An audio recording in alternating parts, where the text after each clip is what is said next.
IIA के Lucknow chapter अध्यक्ष मोहित सूरी जी हमारे साथ हैं, हम उनसे बात करेंगे। सर, देखा जाए तो उद्यमियों ने 9 सूत्रीय मांगों का खुला मांग पत्र जारी किया है और राजनीतिक दलों को उसको भेजा गया है। क्या कुछ मामला है, किस तरीके से आप लोगों ने ये 9 सूत्रीय मांग पत्र तैयार किया है और इसको एग्जीक्यूट करने के लिए क्या कुछ समस्याएं देखने को मिली थी? सर, ऐसा है कि कोविड महामारी के बाद सबसे ज़्यादा जो नुकसान हुआ है वो एमएसएमई को हुआ है। ये पार्लियामेंट्री स्टैंडिंग कमेटी की एक रिपोर्ट है और हमने आए के हमारे जो राष्ट्रीय अध्यक्ष हैं अशोक अग्रवाल जी, उन्होंने 9 पॉइंट भेजे, उन्होंने कुछ पॉइंट भेजे हैं जिस पे अभी तक हमें कोई जवाब नहीं आया है। जहाँ तक ये 9 मांगे हैं, हम लोगों ने ये पूरा हमारे कोई 10,000 मेंबर हैं उत्तर प्रदेश में, उनके साथ मंथन करने के बाद हमने 9 ये मेन पॉइंट बनाए हैं जिसको करने से एमएसएमई को मदद होगी और इसको करना ज़रूरी है। जैसे मैंने सोलर पे बोला था, हमारे प्रधानमंत्री मोदी जी का सपना है कि सोलर पावर जनरेट की जाए। अब सोलर पावर जनरेट करनी है, आपने इंडस्ट्री को कोई फ़ायदा नहीं दिया, उसके लिए नेट मीटरिंग हटा दी, तो कौन इतना इन्वेस्टमेंट करेगा? तो जहाँ प्रधानमंत्री की नहीं सुनी जा रही, वहाँ उद्योगी की कहाँ सुनी जाएगी? बिल्कुल। तो सर, अगर देखा जाए तो इस तरीके के मांग पत्र जो है वो व्यापारी वर्ग भी अपना राजनीतिक दलों के पास भेजा है, तो आप लोगों का मांग पत्र किस तरीके से उनसे अलग है और क्या नया है इसमें? सर, एक व्यापारी में और उद्यमी में बहुत फ़र्क होता है।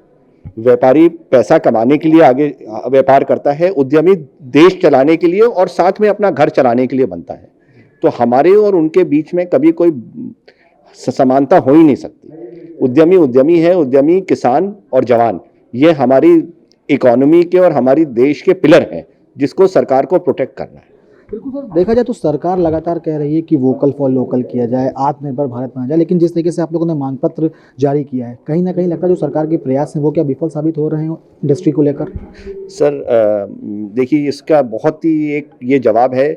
जब मैं स्कूल में पढ़ता था, 4वीं या 5वीं कक्षा में, तो हमारे प्रधानमंत्री होते थे राजीव गांधी जी। वो वर्ल्ड स्टेज पे गए थे और उनका एक बहुत फेमस डायलॉग था, I am young and I true have a dream, I dream of a India self reliant and self efficient. ये राजीव गांधी जी ने 84 में बोला था जब वो भारत के प्रधानमंत्री बने थे। 84 से लेके अभी तक आप जोड़ लीजिए कितने साल हुए हैं। सिर्फ आई dream of a India self reliant self efficient, सिर्फ वो अब आत्मनिर्भर हो गया, सिर्फ अंग्रेजी से हिंदी में आ गया है, लेकिन उसके पीछे इतने सालों में कोई प्रयास ना रहे, चाहे कोई भी सरकार रही हो। लेकिन जहाँ तक ये है कि कम से कम जो हमारे वर्तमान प्रधानमंत्री हैं उनकी ये सोच है। लेकिन वोकल फॉर लोकल स्लोगन तो बहुत अच्छा है, उसके पीछे जो ग्राउंड वर्क तैयार करना है, उसके पीछे आप सरकार से पूछिए, सर आप ये जो कह रहे हैं वोकल फॉर लोकल, इसके पीछे आपका क्या ग्राउंड वर्क है? आप एमएसएमई को क्या सपोर्ट दे रहे हैं कि वो वोकल फॉर लोकल हो सके?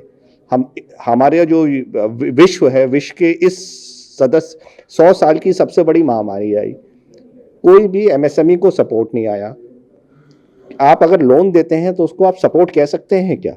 ये आप लोग बताइए, आप लोग इतने समझदार पत्रकार हैं, क्या सपोर्ट दिया गया एमएसएमई को? सिर्फ कुछ बोल दिया कि आपका लोन और बढ़ा देते हैं। वो तो बेचारा वैसे ही बढ़ा हुआ था, उस पर आपने और लोन कर दिया। देखा जाए तो सरकार प्रयास कर रही है, लेकिन बार बार ये निकल कर सामने आ रहा है कि जो सरकार के अधिकारी हैं वो काम नहीं कर रहे हैं। कितनी सच्चाई है इस बातों में? सर देखिए, प्रयास सरकार कर रही है, प्रयास सही कर रही है कि गलत कर रही है, इस पर एक मंथन होना चाहिए।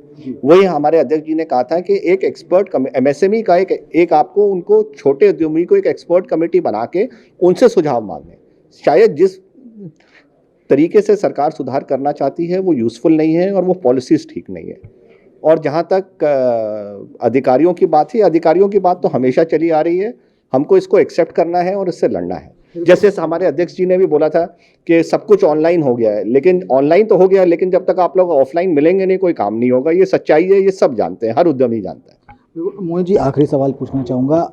मांग पत्र जारी कर दिया गया है, राजनीतिक दलों के पास पहुंच गया है, अब राजनीतिक दलों से क्या कुछ आपकी गुहार रहेगी, किस तरीके से उनसे डिमांड करेंगे? सर, हम हर एक राजनीतिक पार्टी से मिलने की कोशिश करेंगे। हमने सारे राजनीतिक पार्टी के सीनियर लीडर्स को लेटर भेजा है और हम सबसे अपॉइंटमेंट मांगने की कोशिश कर रहे हैं, सबसे मिलने की कोशिश कर रहे हैं। आईआईए किसी भी पार्टी का समर्थक नहीं है और किसी भी पार्टी का ऑपोजिशन नहीं है। हम लोग बिलीव करते हैं नेशन फर्स्ट, भारत पहले, सरकारें आएंगी, सरकारें जाएंगी, लेकिन देश चलना चाहिए। बिल्कुल। तो आईआईए ने 9 सूत्रीय मांगों का खुला मांग पत्र जारी कर दिया है और कहा यह जा रहा है कि जो भी पॉलिटिकल पार्टी इस राजनीतिक पत्र को अपने राजनीतिक एजेंडे में शामिल करेगी, आईआईए या उद्यमी उनका साथ देंगे। अब देखने वाली बात यह होगी कि आखिर किस तरीके से इन मांगों पर जो राजनीतिक दल हैं वो काम करते हैं। वीडियो जर्नलिस्ट बाबूलाल के साथ Abhishek Pandey, daily insider, Lucknow. UP और देश दुनिया की तमाम ताजा तरीन खबरों के लिए गूगल प्ले स्टोर से आज ही डाउनलोड करें हमारा तेजी से उभरता न्यूज ऐप डेली इंसाइडर।